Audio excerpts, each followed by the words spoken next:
में औरतों के नाखून गायब होने की घटनाएं हो रही थी। जैसे ही रात होती, एक चुड़ैल आती और जिस औरत के नाखून लंबे और सुंदर होते उन्हें चुरा लेती। किसी को कुछ समझ नहीं आ रहा था कि ऐसा हो क्यों रहा है। एक बार सब लोग रात में सो रहे होते हैं।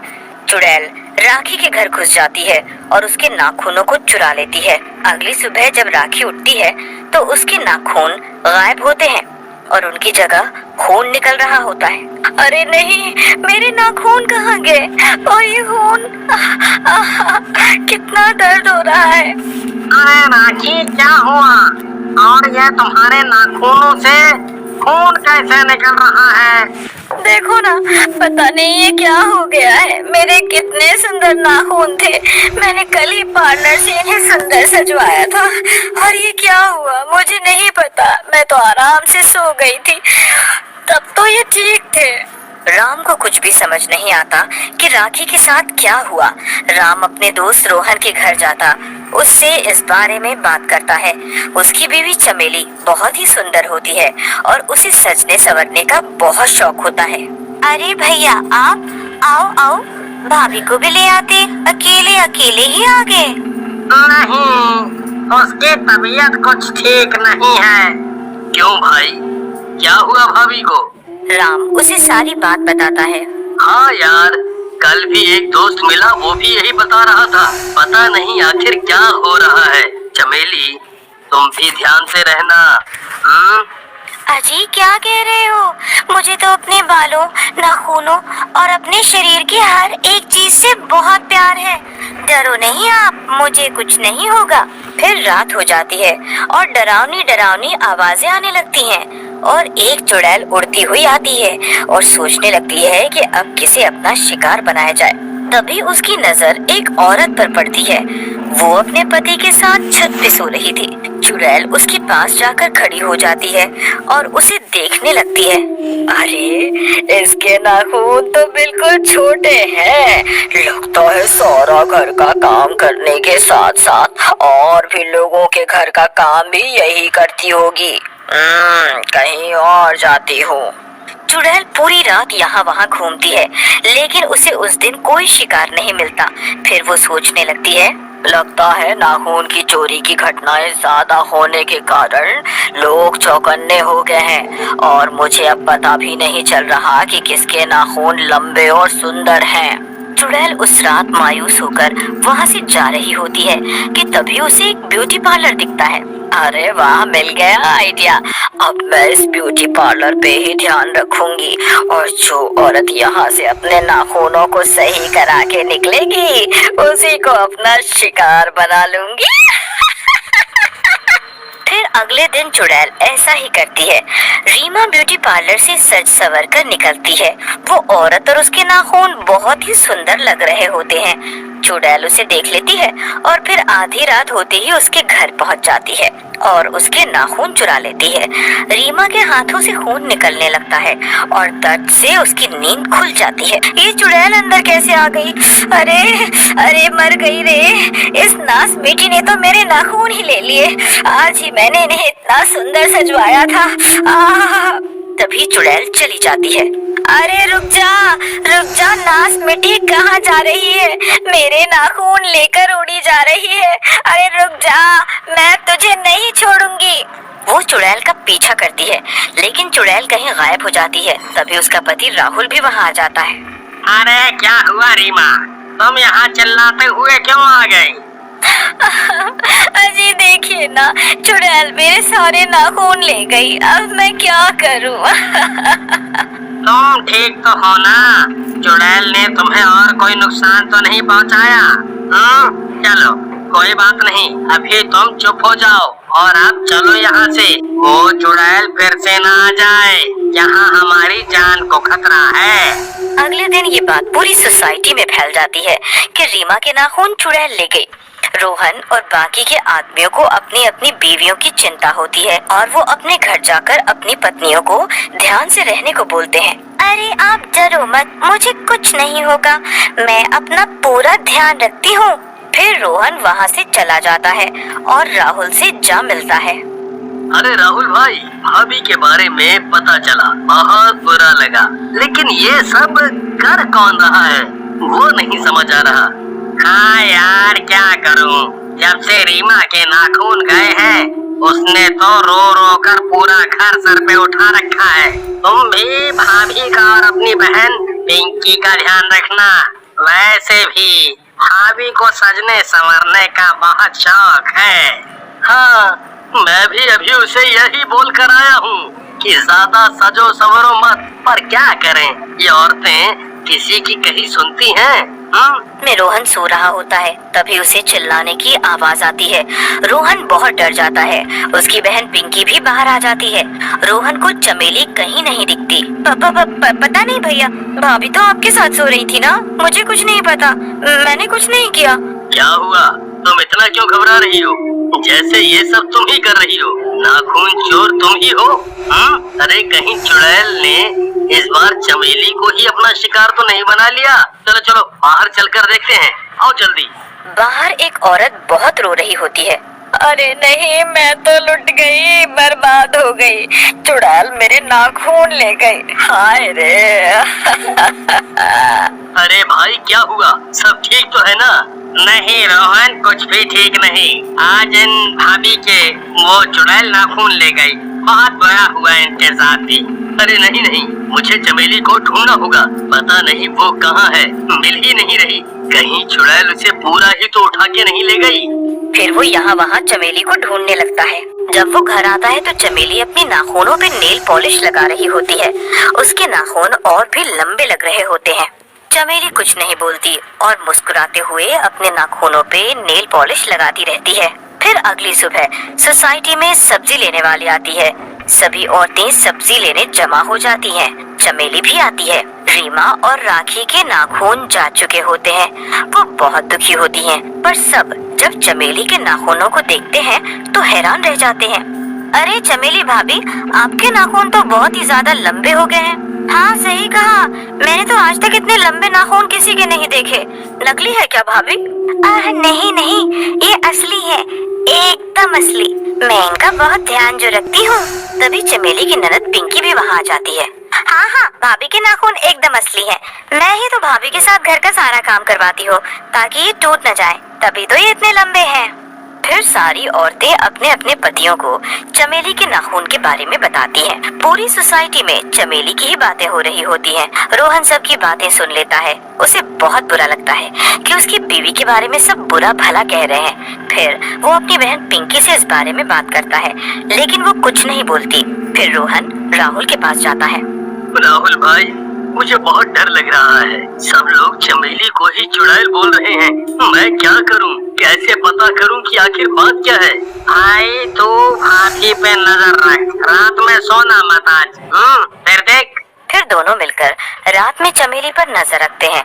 आधी रात होते ही अजीब अजीब सी आवाजें आने लगती हैं और चमेली उठ जाती है और तड़पने लगती है और देखते ही देखते वो एक भयानक चुड़ैल में बदल जाती है। फिर सब चमेली के पीछे जाते हैं। चमेली बहुत ही खतरनाक चुड़ैल लग रही होती है और एक औरत के नाखून चुराने ही जा रही होती है। वाह, इसके नाखून तो बहुत अच्छे हैं, इन्हें चुरा लेती हूँ। तभी वहाँ रोहन और राहुल पहुँच जाते हैं। अच्छा, तो तुम्हें मेरी सच्चाई पता चल ही गई। लेकिन तुम कुछ कर नहीं पाओगे। मेरे नाखूनों के साथ मेरी शक्ति बढ़ती जा रही है, इसीलिए मैं इन्हें बढ़ा रही हूँ। बस आज ये आखिरी शिकार है, उसके बाद तुम्हारी चमेली का शरीर मेरा हो जाएगा और मैं सबसे शक्तिशाली चुड़ैल बन जाऊंगी। तभी पिंकी और औरतों को ले आती है। सब मिलकर चुड़ैल को पीछे से पकड़ लेते हैं। भैया जल्दी से चुड़ैल के नाखून काट दो। अरे नहीं नहीं, ऐसा मत करना, मेरी सारी मेहनत बर्बाद हो जाएगी। नहीं, ऐसा मत करना। रोहन चुड़ैल के नाखून काट देता है। नाखून कटते ही चुड़ैल की सारी शक्तियाँ खत्म हो जाती हैं और चमेली ठीक हो जाती है। शहर में सविता नाम की एक बहुत ही मोटी औरत रहती थी। वो इतनी मोटी थी कि वो साफ सफाई का भी काम ठीक से नहीं कर पाती थी, जिसकी वजह से उसे कोई अपने यहाँ काम पर रखना पसंद नहीं करता था। काम न मिलने की वजह से वो परेशान हो जाती है। मैं इतनी मोटी क्यों हूँ जिसकी वजह से कोई भी मुझे अपने यहाँ काम पर रखने के लिए भी राजी नहीं है। अब तो मेरे पास बस ये थोड़े से ही पैसे बचे हैं। इन पैसों में तो घर का राशन भी ठीक से नहीं आ पाएगा। नहीं, मुझे कुछ ना कुछ तो करना होगा। ऐसे में कब तक हाथ पर हाथ धरकर बैठी रहूंगी? मैं मोटी ना होती, कम से कम मुझे आज ये दिन तो ना देखना पड़ता। ये सब सोचते हुए वो रोती जा रही थी और बार बार अपने आप को कोस रही थी। वो पूरी रात बस यही सोच रही थी कि ऐसा कौन सा काम है जो मोटे होने के बावजूद भी वो कर सकती है। तभी अचानक से उसके दिमाग में एक ख्याल आता है, हाँ, ये सही है, मैं ये काम आसानी से कर सकती हूँ, मुझे इसमें कोई परेशानी भी नहीं होगी। और फिर वो आराम से सो जाती है। और फिर अगली सुबह, जैसे ही सुबह होती है, सविता बाजार से बर्गर बनाने का सामान लाती है और बर्गर बनाकर एक ठेले पर रखकर चौराहे पर जाकर बेचने लगती है। जल्दी आओ, बर्गर खाओ, सेहत बनाओ, ताजा ताजा बर्गर। तभी सविता के ठेले पर कुछ लोग बर्गर खाने आते हैं और जैसे ही वो लोग उसका बर्गर खाते हैं, ये बर्गर कुछ ज्यादा ही मोटा नहीं है? भला बर्गर भी कोई ऐसा होता है क्या? खुद तो है ही मोटी, बर्गर भी अपने जैसा मोटा बेस्वाद बना रखा है। मोटी कहेंगी, बर्गर खिलाकर सारा मुंह खराब कर दिया। भला बर्गर भी कोई इतना मोटा बनाता है और वो भी बेस्वाद? जब बर्गर बना नहीं सकते हो तो बेचते काहे हो? अरे आप मोटे हो तो क्या हुआ, कम से कम बर्गर तो ठीक बनाते। जब आपसे काम नहीं होता तो करते क्यों हो? सही में जैसी ये मोटी है, इसका बर्गर भी इसके जैसा मोटा और बेस्वाद है। सविता उन सभी की बातों से दुखी हो जाती है। किसी को भी मेरे बनाए हुए बर्गर अच्छे नहीं लगे, मेरा क्या होगा? मैं खाना कहाँ से बनाऊंगी? अब तो मेरे पास खाने तक के पैसे नहीं बचे। जो पैसे थे वो सब बर्गर का सामान लाने में खर्च हो गए। ये सब सोच सोच कर सविता बड़ी ही दुखी होती है और वो दुखी मन से अपना ठेला लेकर घर के लिए निकल जाती है। तभी रास्ते में अचानक से उसका बैलेंस बिगड़ जाता है और धड़ाम से जमीन पर गिर जाती है और गिरते ही वहाँ पर उसकी मौत हो जाती है और वो एक भयानक चुड़ैल बन जाती है। नहीं, मैं मर नहीं सकती, मैं चुड़ैल नहीं बन सकती। आज उन सभी आदमियों की वजह से मेरी जान चली गई। अगर वो मुझे मोटा न कहते तो मैं नहीं मरती, और अगर उन्हें मेरा बर्गर पसंद नहीं तो मेरा मजाक तो न उड़ाते। उन सभी ने मुझे मोटा कहकर मेरा मजाक उड़ाया। जिन लोगों ने मुझे मोटा कहा, मैं उन आदमियों को नहीं छोड़ूंगी। चुड़ैल पूरी रात अपनी लाश को देखते हुए रो रही थी और उन सभी से बदला लेने का सोच रही थी। और फिर जैसे ही सुबह होती है, चुड़ैल अपना भेष बदलती है, लेकिन रहती है मोटी ही, और चौराहे पर जाकर बर्गर बेचने लगती है। बर्गर बर्गर बर्गर, जल्दी आओ, नहीं तो सारे बर्गर खत्म हो जाएंगे। जो पहले आएगा उसे एक बर्गर के साथ एक बर्गर फ्री मिलेगा। उस चुड़ैल की आवाज को सुनकर उसके ठेले पर भीड़ जमा हो जाती है। मैं पहले आया, पहले मुझे बर्गर दो। नहीं, पहले मैं आया था, मुझे बर्गर फ्री में मिलना चाहिए। ठीक है, मैं उसी को एक बर्गर फ्री दूंगी जो पहले आया था। फिर वो चुड़ैल उसकी आंखें बचाकर बर्गर पर जादू कर उसे खाने के लिए देती है। ये लो भैया आपका बर्गर, और ये फ्री वाला बर्गर भी। और फिर बर्गर खाते ही वो आदमी उस चुड़ैल से कहता है, सही में बर्गर खाकर तो मजा ही आ गया। चुड़ैल मन ही मन खुश होती है। हाँ, खाओ, खूब खाओ, मुझे मोटा कहा था ना, अब देखना तुम लोगों का क्या होता है। अगर आपको मेरे बर्गर इतने पसंद आए तो मैं हर रोज आपको ऐसे ही बढ़िया बर्गर बनाकर खिलाया करूंगी। उस चुड़ैल के बनाए हुए बर्गर सभी लोगों को पसंद आ रहे थे। चुड़ैल अपने बनाए हुए बर्गर पर जादू करके उन्हें खिला रही थी। जो कोई भी उसका बर्गर खाता तो बस खाता ही रह जाता। ये औरत इतनी मोटी होने के बावजूद भी इतनी जल्दी और इतना बढ़िया बर्गर कैसे बना लेती है? चुड़ैल सभी लोगों को बर्गर पर जादू करके खिला रही थी, जिससे उसके बनाए हुए बर्गर सभी को खूब स्वादिष्ट लग रहे थे और सभी लोग उसके बर्गर स्वाद लेकर खा रहे थे और किसी को उस पर शक भी नहीं हो रहा था, जिससे उस चुड़ैल के सभी बर्गर खत्म हो जाते हैं और वो मन ही मन बड़ी खुश भी हो रही थी। वाह, चलो अच्छा है, सभी को मेरे बनाए हुए बर्गर पसंद आ रहे हैं और किसी को मुझ पर शक भी नहीं हुआ। लेकिन जब ये लोग अपने घर पहुंचेंगे तब उन्हें पता चलेगा कि उनके साथ क्या हो गया। और बोलो मुझे मोटी। ये कहकर वो चुड़ैल बड़ी जोर से हंसने लगती है और फिर जैसे ही रात होती है वो फिर से चुड़ैल बन जाती है। और उधर जब सभी लोग सो रहे थे जिन्होंने उस चुड़ैल के बर्गर खाए थे, वो सभी उसी की तरह मोटे हो जाते हैं और इधर चुड़ैल मन ही मन खुश हो रही थी। अब आएगा मजा, मुझे मोटा कहा था ना, जब खुद मोटे होंगे तब पता चलेगा कि कैसा लगता है जब कोई उन्हें मोटा कहता है।